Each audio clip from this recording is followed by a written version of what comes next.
So, good afternoon, everyone. Welcome, and I'd like to introduce myself. My name is Dr. Farhad Dastoor. I'm a faculty member in the psychology department at Kwantlen Polytechnic University here in Vancouver, Canada.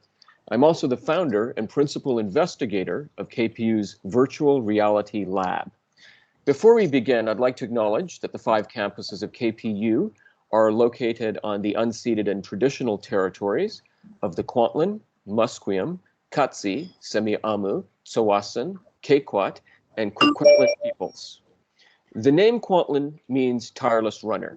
In 1981, our institution was granted permission to use the Kwantlen name by Grand Chief Joe Gabriel of the Kwantlen First Nation.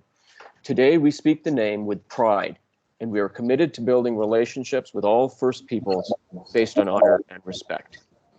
The VR speaker series launches today with a stimulating talk by Kiran titled Exploring Mixed Reality Paradigms. We plan to host one talk per month on topics that explore the rich possibilities of augmented, virtual, mixed, and extended realities. Our talks are designed to be accessible to people no matter your experience level, and we will always give ample time for questions and discussion. Our talks will also be recorded and posted to the lab's website at kpuvrlab.com. The VR Lab was founded in 2019 to be a nexus for educational research and artistic projects.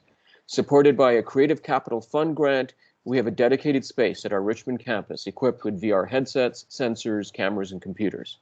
Members of the VR Lab include student research assistants, practicum students, honors students, and alumni. Our current lab members include Calvin Campbell, Tina Charmchi, Zerlinda Chow, Kiran Dogra, Kayla Garvin, Simi Kaur, and David Murray. The VR Lab welcomes creative collaborations with students, educators, scholars, artists, industry, government, and community groups. If you're interested in a collaboration, reach out to me at farhad.daster@kpu.ca. I'd now like to hand over the event to Tina Charmchi, today's moderator for our first talk. Tina? Hi, everyone. Welcome again. So yes, I am a member here at the lab. I'm the Education and Outreach Coordinator. And I just wanted to remind everyone, like Farhad had mentioned, that the talk will be recorded today. If you choose you do not want to be on camera, feel free to take yourself off camera and mute your mic. The talk will last around 30 minutes, and then it's going to be followed by another 30 minutes of Q&A session.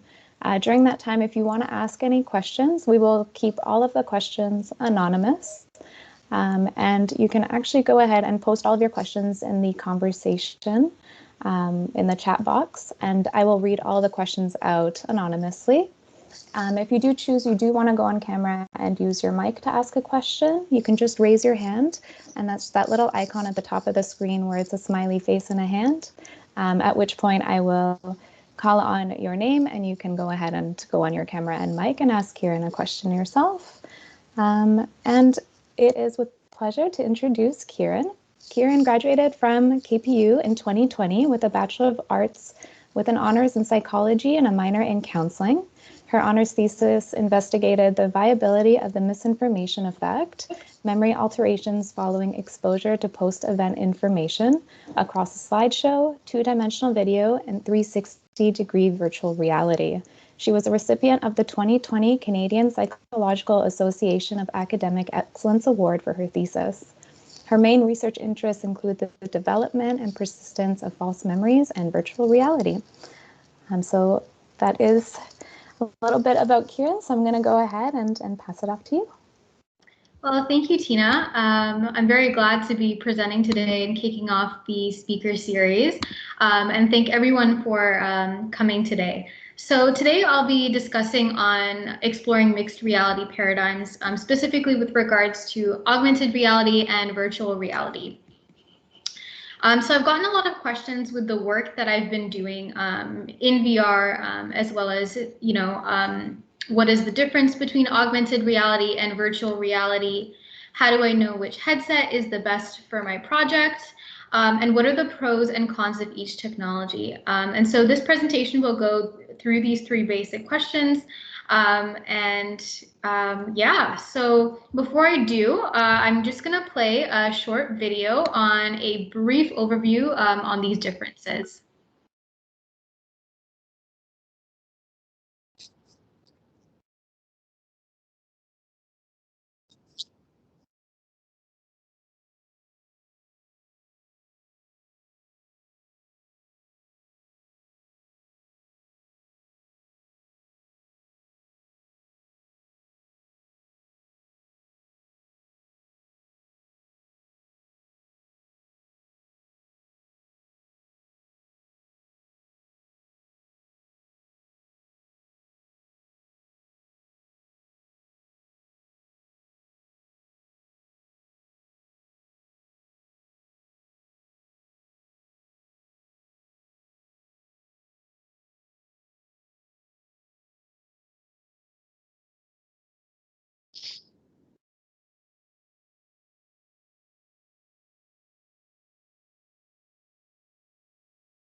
All right. Okay. So now, before we go into these differences, I'd like you to imagine yourself looking for a fresh start to renovate your home. Given the conditions enforced by the COVID-19 pandemic, you're forced to refrain from going to the store and must shop online for furniture and additional materials. You pull out an app on your phone and select pieces of furniture to your liking before purchasing them. Now I'd like you to imagine yourself wearing a headset to explore an entirely new floor plan of your home. These are some examples of some of the most innovative ways that technology is evolving. Past work has established a classification for mixed realities or extended realities, as another name for that, which can be seen here.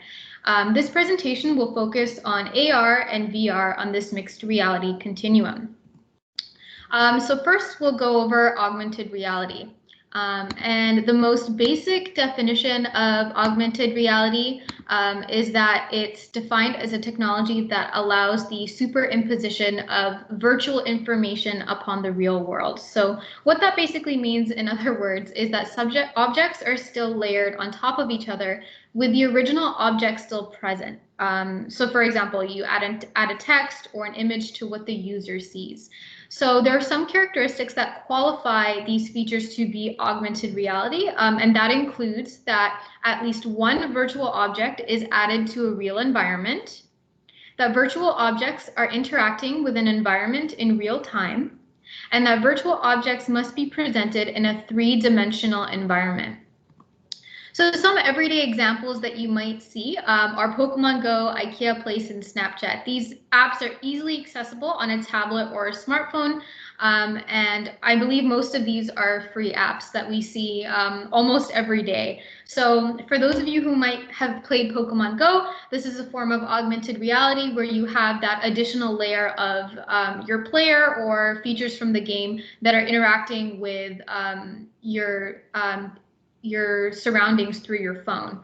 Similarly with IKEA Place, like in the example that we saw on the mixed reality continuum, that you can select different pieces of furniture to find which one's most suitable for your home or to the best of your liking.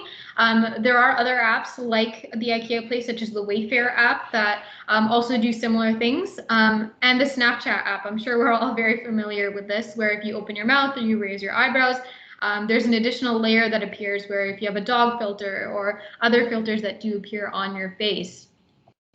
Other complex versions of augmented reality include the Microsoft HoloLens. The photos that you see here are the most recent update for the Microsoft HoloLens 2.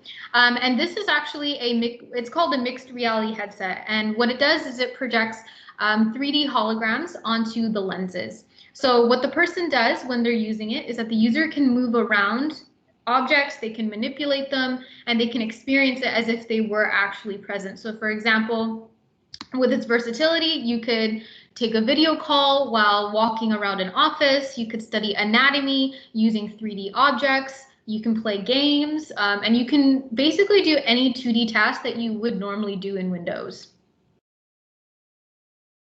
All right, so for virtual reality, in its most common form, individuals experience a 360-degree view of a virtual environment while wearing a head-mounted display. Or an HMD. So HMDs possess a number of qualities which a flat 2D computer screen cannot provide. So for example, with virtual reality compared to a 2D computer screen, you have way more increased field of view, which just means that you have a 360-degree view of your environment compared to what you would see on a normal flat screen television. So two defining features of VR systems are their levels of immersivity and presence during a virtual experience. Past work suggests that these concepts are related and are therefore used interchangeably. So for example, higher immersiveness in VR systems can lead to a higher sense of presence. However, it should be noted that these terms bear significantly different meanings. Immersiveness refers to the objective characteristics of a VR system. So for example, visual detail, field of view, while presence is a subjective construct which represents enjoyment, engagement, and naturalness of the virtual setting. These factors all contribute to an overall sense of this mental transportation by quote unquote being there in a virtual setting.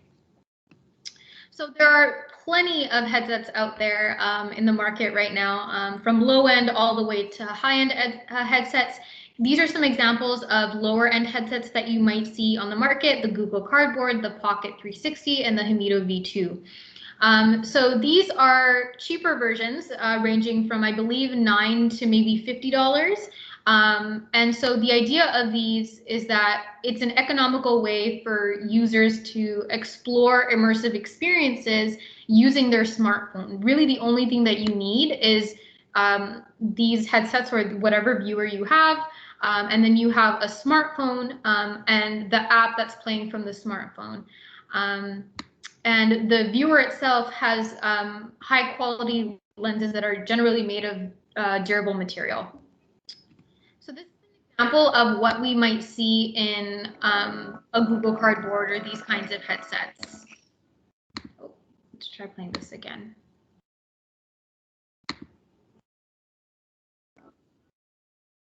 So right now, as you can see, I'm able to move my computer screen around. So this is 360-degree desktop VR, but if I were to wear this in Google Cardboard or the headsets that we had seen earlier, I'd be able to get a 360-degree view of this scenario.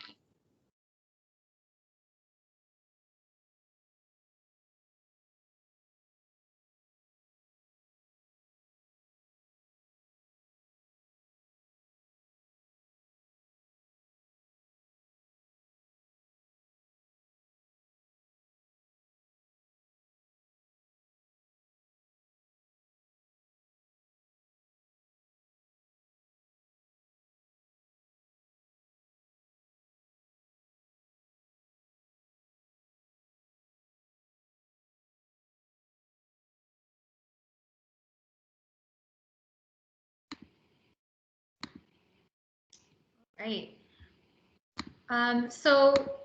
Another few examples of headsets that are not very high end, but maybe in the mid-range in terms of price and comfort and quality are the Oculus Go and the Oculus Quest.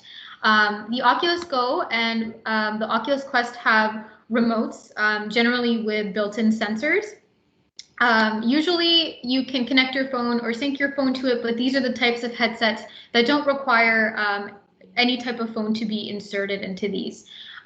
So generally with the Oculus Go and Oculus Quest, it's believed to be lightweight, and it's really on the go. There's not really a PC that's connected to it, no wires, no hassles.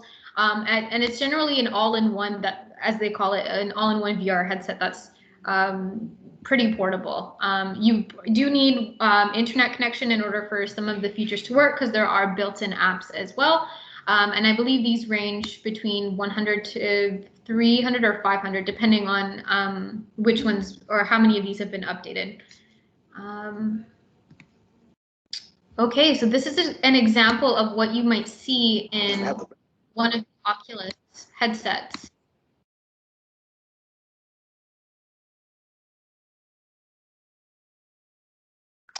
Can you turn on the audio, Kiran? Oh, is the audio working? Let's see.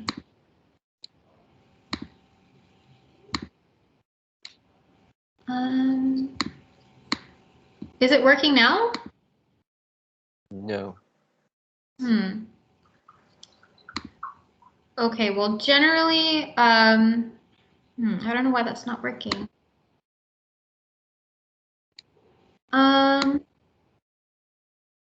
Okay, well, generally they're just providing a description of what is going around and what they're looking at.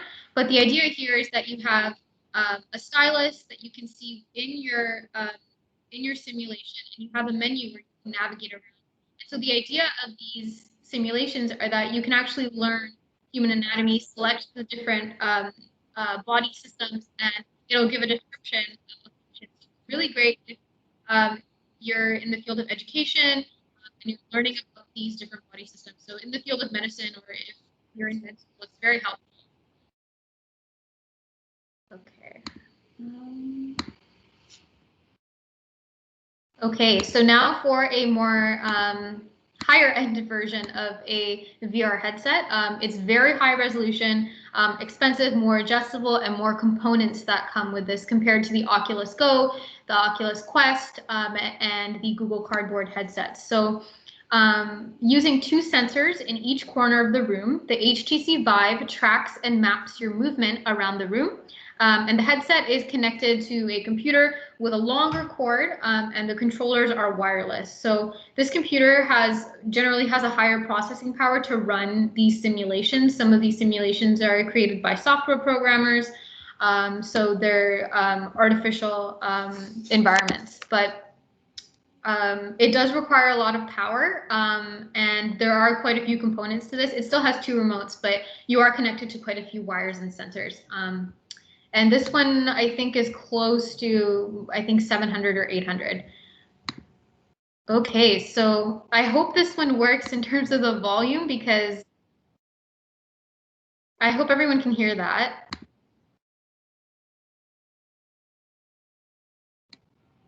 Oh, sorry for the technical issues.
So as you can see, a little more of a dramatic example of something that you might see in a VR simulation. This one was programmed, so it's not actually like Google VR. This one was actually developed for HTC Vive. So we went over a few examples of different types of AR and VR, but there are advantages and disadvantages of each. So firstly, for AR, there's quite a few advantages.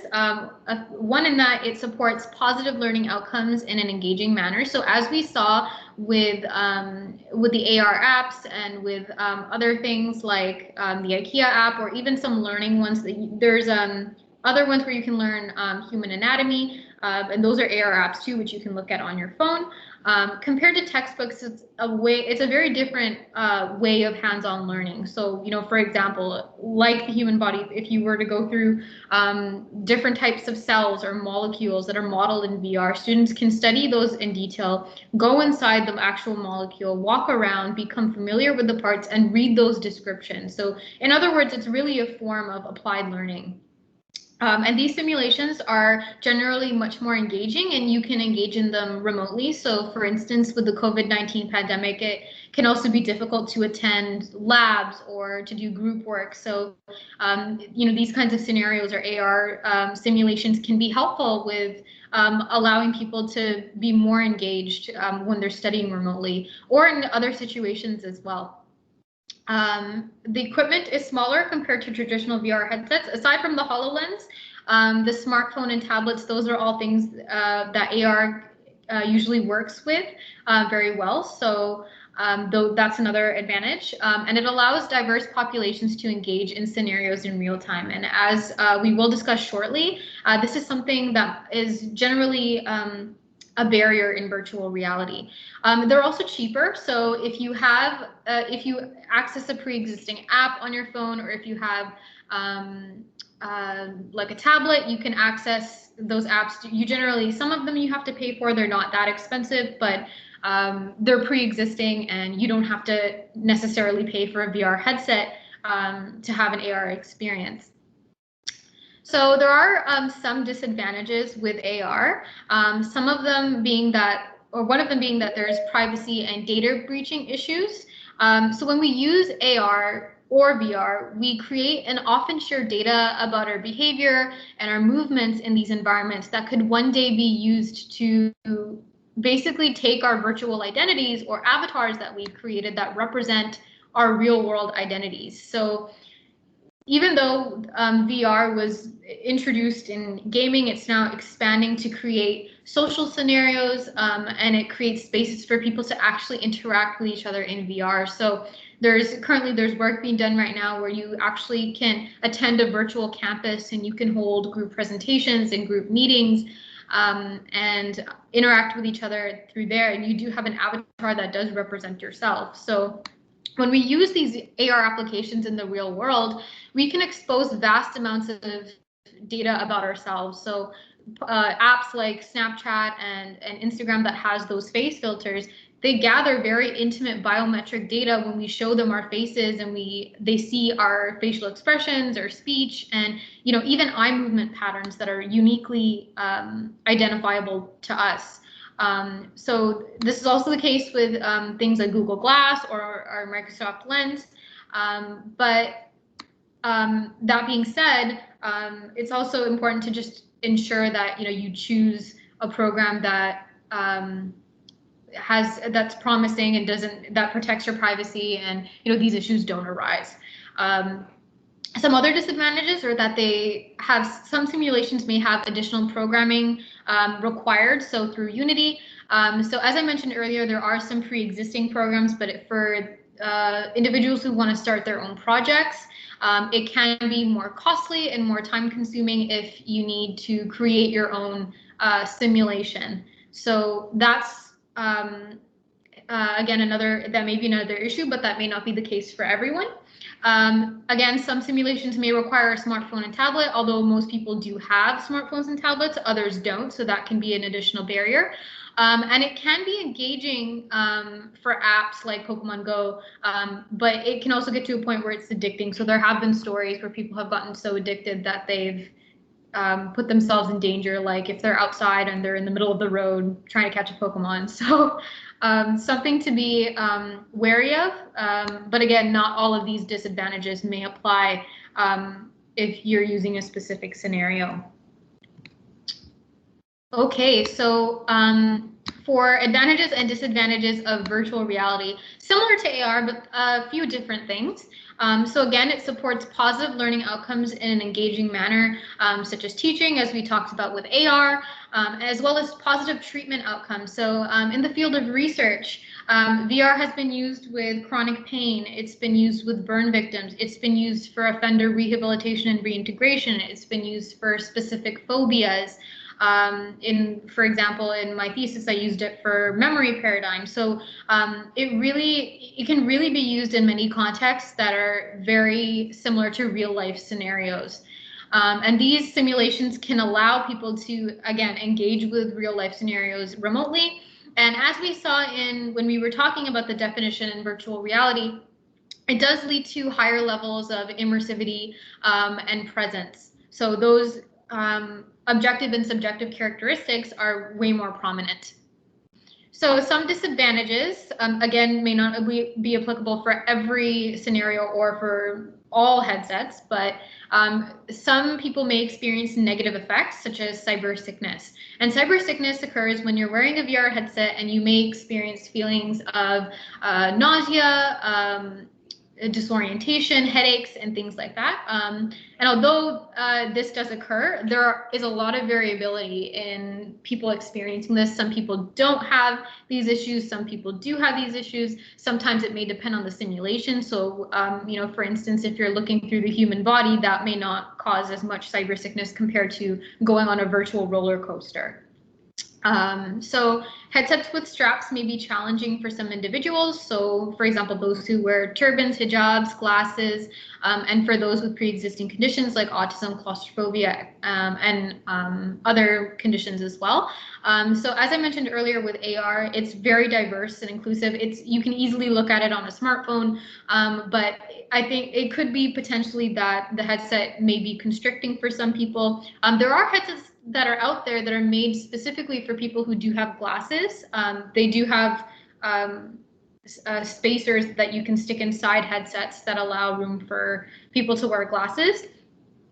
But again, like this may not, for those who wear turbans and hijabs, Google Cardboard is still an option because there's no strap at the top, like the Oculus Quest, Oculus Go, and HTC Vive. So higher end headsets, like we saw earlier with the HTC Vive, may lead to less flexibility and less freedom to move around. So in these cases, there's lots more wires, so you don't really have that much freedom to move. And some simulations may require additional programming, like we also discussed in AR. So through Unity, that's an example of a software program that's used to create those scenarios. Okay, so now when we revisit this mixed reality continuum, we can see that on the left side, we still have reality. And in the middle, we have AR, which includes tablets, cell phones, and things like the HoloLens and Google Glass. And then we have VR, which is something that people would wear as a headset or an HMD. In VR, you would be more likely to experience immersion, presence, and possibly cyber sickness. All right, so I'd like to thank everyone for attending the presentation today for this speaker series. If you have any questions, you're very welcome to contact our very awesome lab director and primary investigator, Dr. Farhad Dastur, or you can contact me. And if you're interested, you can check out our website at kpuvrlab.com. And I will now give the floor back to Tina for the Q&A session if anyone has any questions. All right, thank you so much, Kiran. We do have one question here. So how do you measure presence? Presence is generally a subjective construct, as I had mentioned earlier. So there are quite a few. Actually, well, I'm talking about. Is this in terms of like literature and research? Because there are measures that look at ecological validity, presence, engagement, immersivity. So those are some ways that you can actually measure presence, but that's all self-report questionnaires that usually asked. I actually used that one of them for my honors that looked at presence and engagement and ecological validity, and it also looked at negative effects. So that's one of the ways you can measure them. Okay, wonderful. If the person who posed the question has a follow-up, feel free to put it in the chat as well. And so the next question here is, how are those involved in the development and promotion of these technologies designing ethical elements in form of the outset to guard against unethical use of the data being harvested? For example, privacy breaches, uninformed consent, and data ownership issues. I guess that it's a great question. I think it also is dependent upon maybe the company. Like, for example, with Snapchat, they do have they list in their privacy notice for like the filters in Snapchat that we just create biodata, or we collect biodata to improve the working of the features that we use and the filters that we have. Yeah, it's a very good question, and yeah, I wish I had more information about the consent and data ownership issues. I think it does also vary upon the company that you're going to be using the headsets with. And I think it's also very important because in the field of research, that's very important, because not only are we collecting data, there's also other companies, like if you have apps or if you have headsets, they're also going to be collecting that data. So it's important to know where that's going. Could I just add to that, Kiran? Mm-hmm. Yeah, and it's a really great and important question. I think we need to remember that there's kind of multiple users of the technology. So if we're using the technology for gamification and we're directly accessing apps developed by some of the big technology companies, we need to be very concerned about privacy issues and data storage. Largely our experience in the VR lab come as students and researchers who typically subscribe to research ethics paradigms. So all our research goes through the research ethics board, and of course participants are go through detailed informed consent forms where we very explicitly discuss how the data is used, whether it's anonymous or confidential, and to what degree, letting participants know they can, remove themselves from the study without consequences, etc. So we have a very evolved paradigm in the academic world around dealing with these ethical questions. And even there are still new questions arising from this technology, even as it interfaces with that very well thought out paradigm. But when you have people using the apps and the technologies in the real world or in industry settings or other settings without the benefit of an ethics protocol system, I think it's very worrying, and we need to do a lot of work in there. So yeah, great question. Just wanted to remind everyone, if someone doesn't want to type into the chat, feel free to just raise your hand and you can go on mic. Oh, I think we actually do have someone raising their hand here. Yep, you can go ahead and unmute yourself. Hi, once again, just thanks for having us, Amran and I. Amran is a new graduate student in my lab who's very interested in VR, and our lab is just kind of getting started with all of this. So this is a really nice presentation, and we're really happy to be here.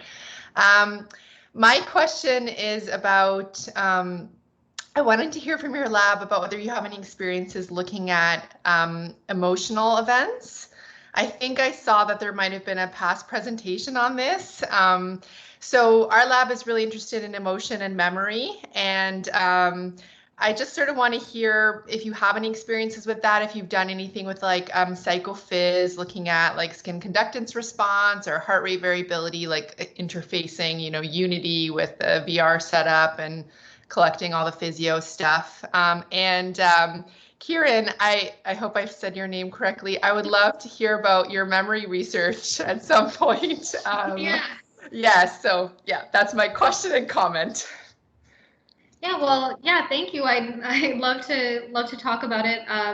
In terms of my thesis, it's still going right now. I still have like the main experiment because of COVID, it was halted. But in terms of the question regarding VR and in relation to emotion and memory, we do know that there's work that's done on that, but there's nothing that specifically has been done right now. But there's quite a few things that I think have been done with regards to emotion and memory. I think they also look at valence and arousal, but I think there's quite a few programs that people are using right now. So they use, I think there's studies that have been done that look at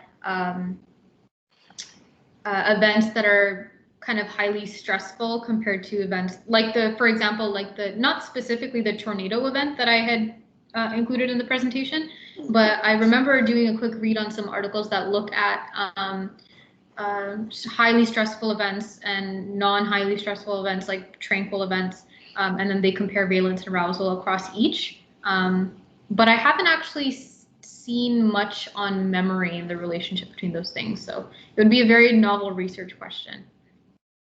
And I'll just pick up on Kiran's great answer there regarding the psychophysics. So we received an NSERC RT grant actually to buy a bunch of equipment for heart rate monitoring, blood pressure, galvanic skin response, as well as a VR headset that has the eye tracking built into it. That's the HTC Vive Pro.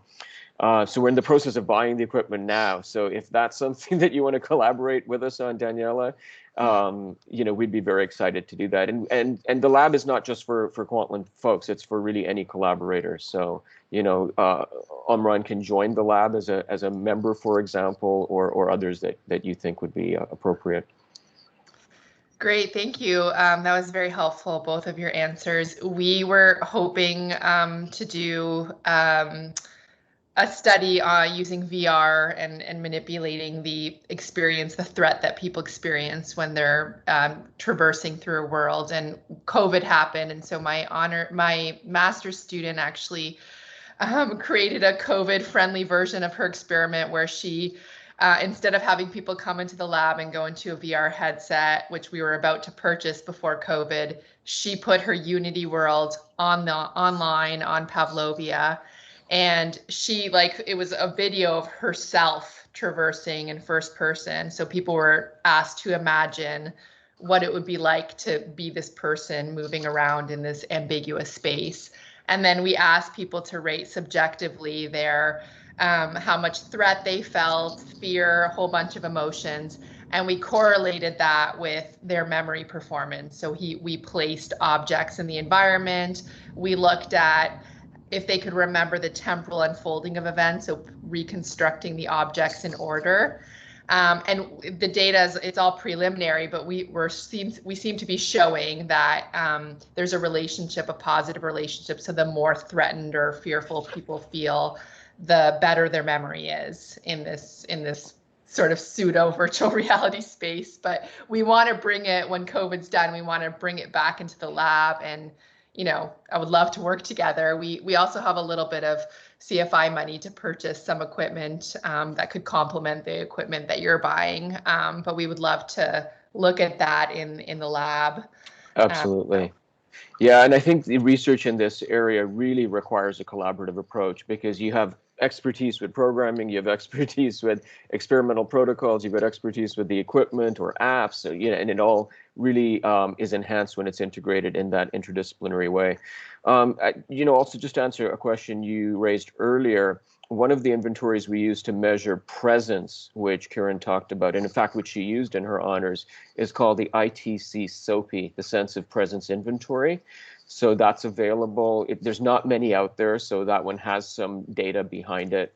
I'd recommend you take a look at that one. And then the other thing that your graduate student, her workaround was to show it on, people would log into computer screens, right? Which is a 2D environment. So it's kind of breaking that presence effect to some extent. We haven't done this yet in a research protocol, but in my teaching, what I did was bought 35 headsets with the assistance of our psychology lab instructor who actually is here, Ivy Ng. And we had the library create a sign-out system. So the students at the beginning of the semester would go sign it out as if it was a textbook or any other kind of equipment. They would have it for the entire semester. We would do educational experiences, and then they would return it at the end of the semester. But in my sort of vision, we could use that as a research protocol too, where your research participants could go into a safe setting like a library where it's all sanitized, and they have a time to come in, they pick up the headset, they take it home, they participate in the research protocol with your headset, and then they return it. So it's cumbersome, but it actually might be more efficient than having people come one at a time to a laboratory, because now you're doing it in parallel instead of serially. Yeah. So, sometimes these crises create new opportunities that we never would have invested time and effort to create. Yeah, absolutely. I think that that's a great suggestion. So definitely something we'll look into. Mm-hmm. Oh, and also I just wanted to mention one quick point about the ITC sense of presence inventory.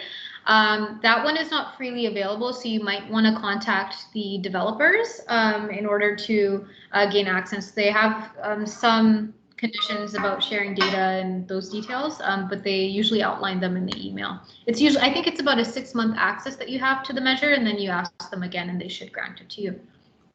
Thank you.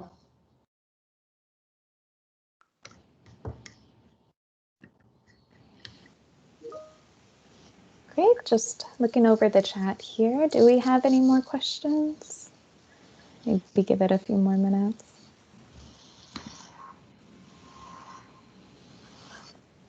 Okay, I'm going to go ahead and I'm going to post the contact information for Dr.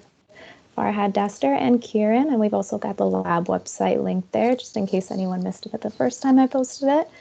So yeah, if you have any questions on the presentation, please feel free to message Kiran. Any questions about our lab, of course, please message Dr. D, and feel free to check our website. We will have the recording.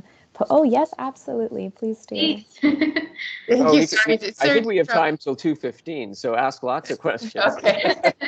I wanted to circle back to the question I had in the chat about Facebook and the Oculus headset, because Amran and I we're a little confused because we reached out to them because, we had heard that you now need a Facebook account to use the headset. And so we asked them if it would be possible to use a developer account, a Facebook developer account. And their response was just kind of confusing and ambiguous. And I was just wondering if anybody has had any experience with that or could speak to that. We were sort of hoping that our lab could sign up for Facebook, and just every time a participant would come in, they could use the lab developer Facebook so that they wouldn't have to put in their login information. But I just wasn't sure if that meant that any of their personal data or anything could get to what Facebook actually collects, why they need that. So I'm just a little nervous about doing the Oculus for that reason. And I was just wondering if anyone had any thoughts.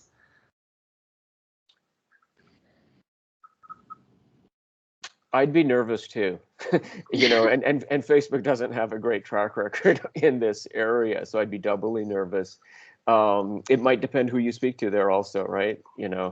But yeah, proceed with caution. I will look into this question for you because it's an important one. And Facebook has a growing presence in the VR world, of course. So more and more researchers are going to want to do something like what you're doing.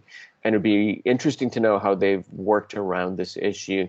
And also the, various research ethics boards and IRBs in the States will also want to know how that private data will be handled and how you can reassure your participants that it actually will be secure. Yeah, no, thank you. I appreciate that. Yeah, it does make us very nervous, especially being new to VR and Facebook's reputation being what it is. Mm-hmm. What I do wonder is, are you having troubles with the Oculus Go or the Oculus Quest?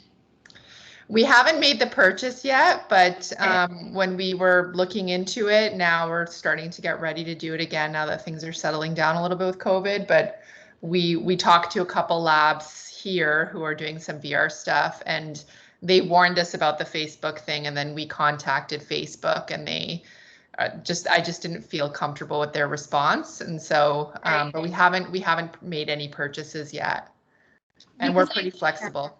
I don't remember, and maybe Farhad can correct me on this, when I was running last year, the Oculus Go that we have, when I had set it up, it didn't ask me to create a Facebook account or anything. Yeah. I wonder if we're worried about the data privacy issues, if you just buy a previous version, maybe that doesn't require. No, I don't think that will help. Facebook changed its policy, so we had a little chat group going on while you were talking, so you probably haven't seen that. But I think it was in 2020. They're now forcing all users to create a Facebook account. Okay. Now, Ivy suggested in the chat that maybe you could create fake Facebook accounts, and that's an interesting workaround. But I think the point is you still have real people's data in there, and they still have access to it. So I don't know if the fakeness necessarily protects them. Right. Yeah.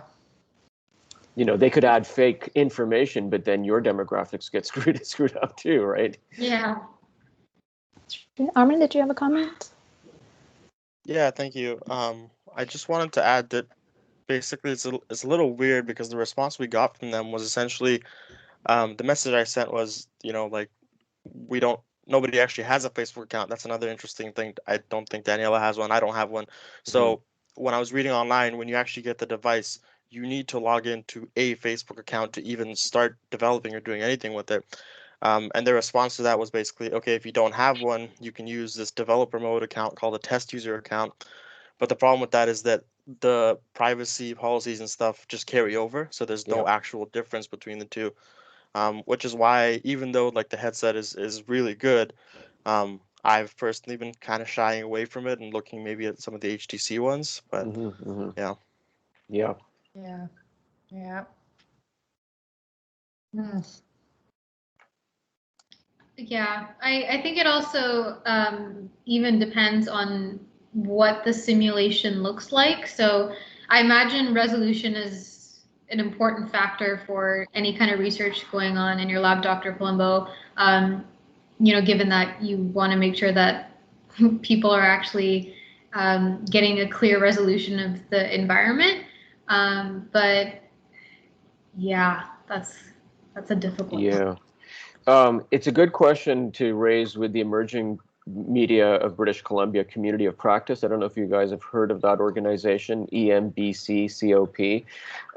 People like Saeed Dayanatkar, who run the EML lab at UBC, are deeply involved in it. And it's really a great venue because it consists of researchers and students and industry people, and they get together once every month or two to talk about things. But because it's basically a large part of the Vancouver ecosystem of people interested in this, someone will be able to answer that question or suggest a different pathway maybe. Great. Yeah, thank you. That's a good. Yeah, we'll definitely do that. It's tricky because like moving more towards this idea of having people rent them out and buying a ton of them. Like we have some CFI money to make the purchases of the headsets, but we could either go cheaper and get more and make it a more COVID friendly study, or we could go for the super high end ones and then we won't have as many. And So the headset becomes the compensation. They get to keep it, right? yeah, exactly. But you're not going to be giving $3,000 HTC Vives to people. yeah. So it's a hard one for sure, but are you guys moving back to in-person research testing at UBC? There's some talk of slowly moving back there in the fall. I actually, Amran, you might be able to say more because I think Amran's also working in Rebecca Todd's lab, and I know they're doing a little bit more in person. I think that there's some labs are doing it very carefully, very slowly. My lab has not done anything, but. Yeah, does Beck do, am I right, Amran, that Beck's doing some in-person stuff? Yeah, that's right. She's doing some in-person stuff, but I think it's mostly just her PhD students. And it's just some of her studies that, you know, had some electrophysiology stuff. And like I know one study, like people receive mild electric shocks, like that stuff that she just wouldn't be able to transition at all. But it's been very like you have to submit a lot of stuff, like a whole plan to show that you're going to clean everything and a whole safety plan. And Yeah. it's really only like 1 or 2 students that are able to do it. Everyone else is running stuff online. Yeah. Yeah, so I'm hoping that we can start something maybe, later in the fall or sometime at the end, toward the end of next year. Right now we're just doing online studies, but I've been very interested in doing. Yeah, it's the same with, I mean, the minister has granted us,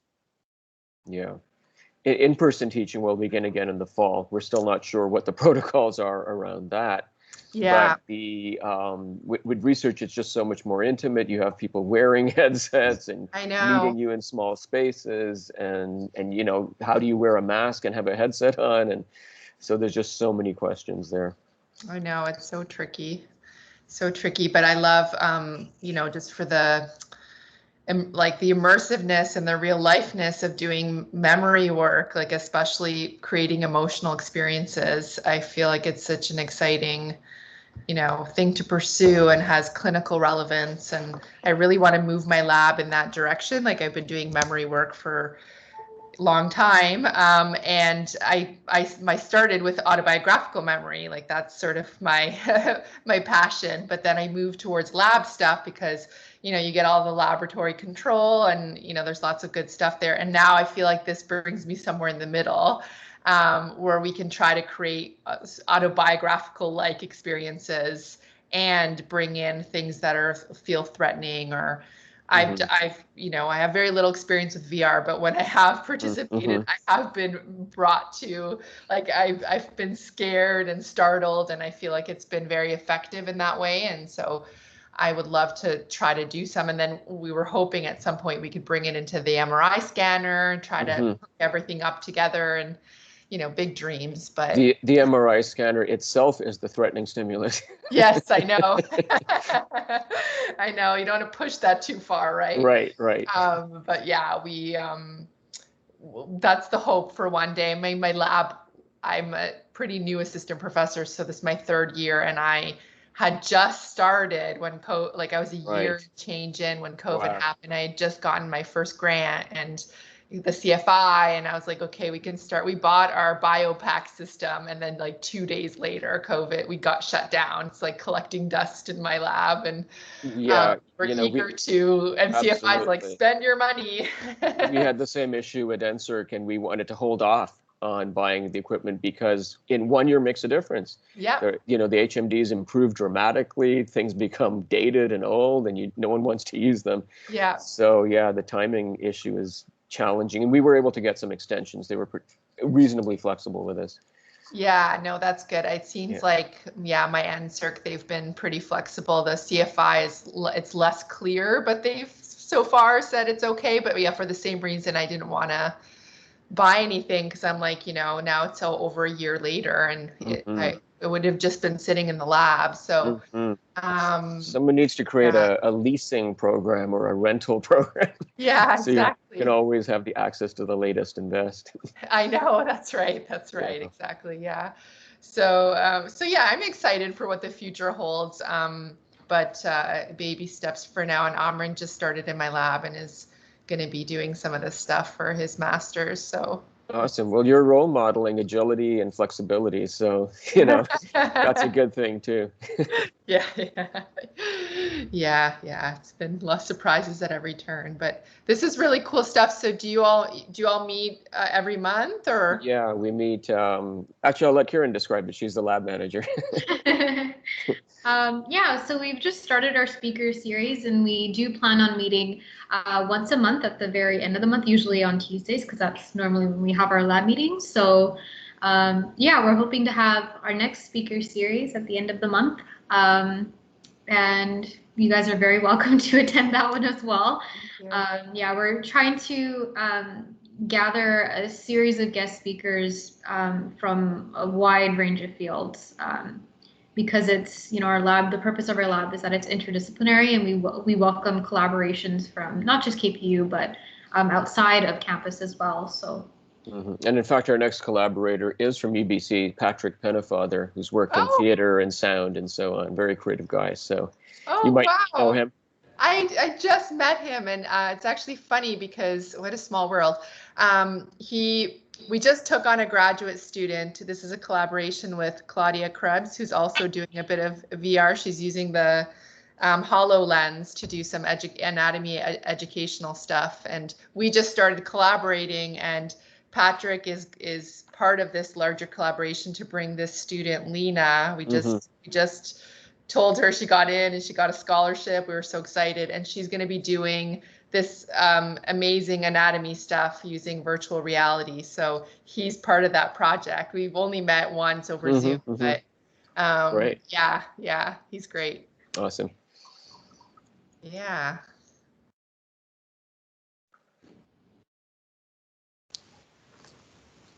All right, it seems like maybe we've wrapped up all of the questions. Is that fair to say, or do we have any more questions by any chance? It appears that maybe it is mostly just us left in this chat here.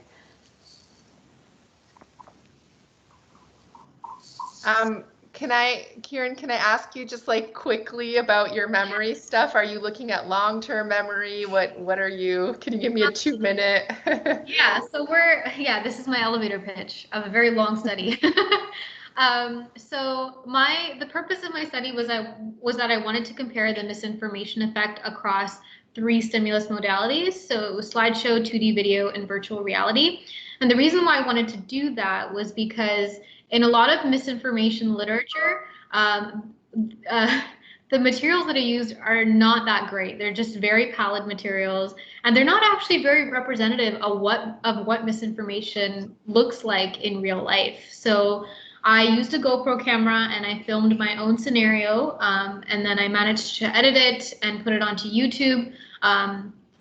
And we basically wanted to test our materials to see if it was working. That was basically my entire honors thesis, and I haven't actually got to what I wanted to do quite yet. So my first pilot study looked at memory errors across slideshow and 2D video. What we found was that memory was worse for slideshow compared to 2D video. Then we just did mean comparisons for my second pilot study because we just looked at the memory scenario in a VR headset, made a couple of changes, and then because we found out that memory was better for 2D video, we wanted to see in our third pilot study if there was a robust effect of misinformation, which there was. Nice. This sounds very familiar to me. Did you present this work at NowCam last year? I did. Okay, I remember your presentation. Yeah. Yeah, that's great. Yeah, I also remember a lot of the work that the students were doing for your lab, and I found it quite fascinating. Oh, thank you. We'll have to have you come back to Peter Graff and I are organizing NowCam this year. So you definitely come back and tell us how you've added to your study this past year. It's so great. I think it's so important for things like the misinformation effect. There's so many directions to take this technology in for understanding memory in a more naturalistic way. So that's, yeah, it's going to be so fascinating. And Kiran won't say this, but she is looking for graduate programs right now. Wow. You are welcome to apply to UBC and to my lab. You can talk to Amrin after a year of being with me to see how it goes. But the fit is really great. Yeah.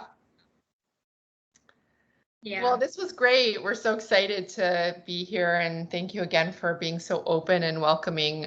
We're just getting started on all this, so it's great to have friends and collaborators in this area. This is how it begins, right? Yeah, exactly. Yeah.